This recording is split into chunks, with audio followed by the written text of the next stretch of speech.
នៅងាយអង្គទ្រង់ត្រូវទ្រុឌ្ឍលីជាមោដាបជោគសំសុខស័យព្រះជន្មឲ្យតែមនុស្សរួចពីបាបទុរយោនាំឈ្មោះទៅព្រះបិតា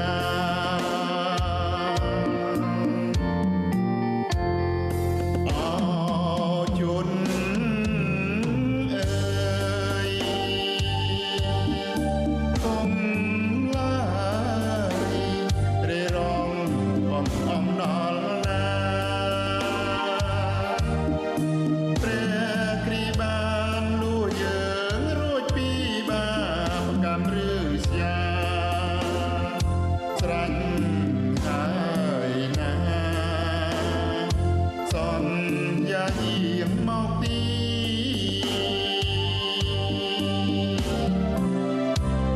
សម័យព្រះគុណចិត្តផុតទៅហើយទ្រង់មិនបន់ជាឡើយគូខំស្វែងសងវា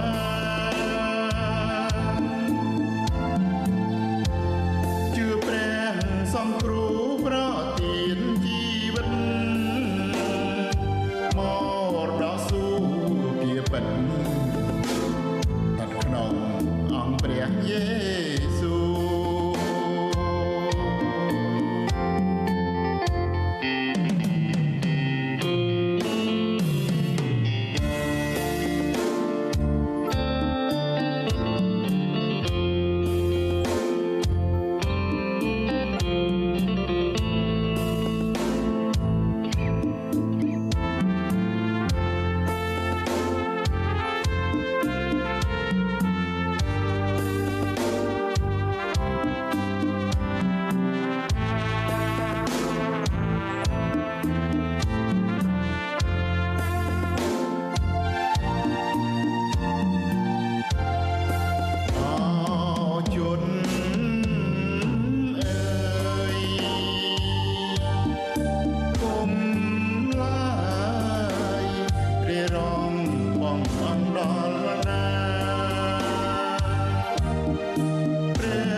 ឬជា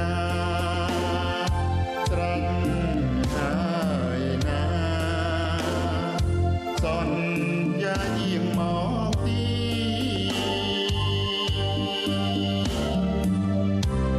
សម័យព្រះគុណចិត្តផុតទៅហើយ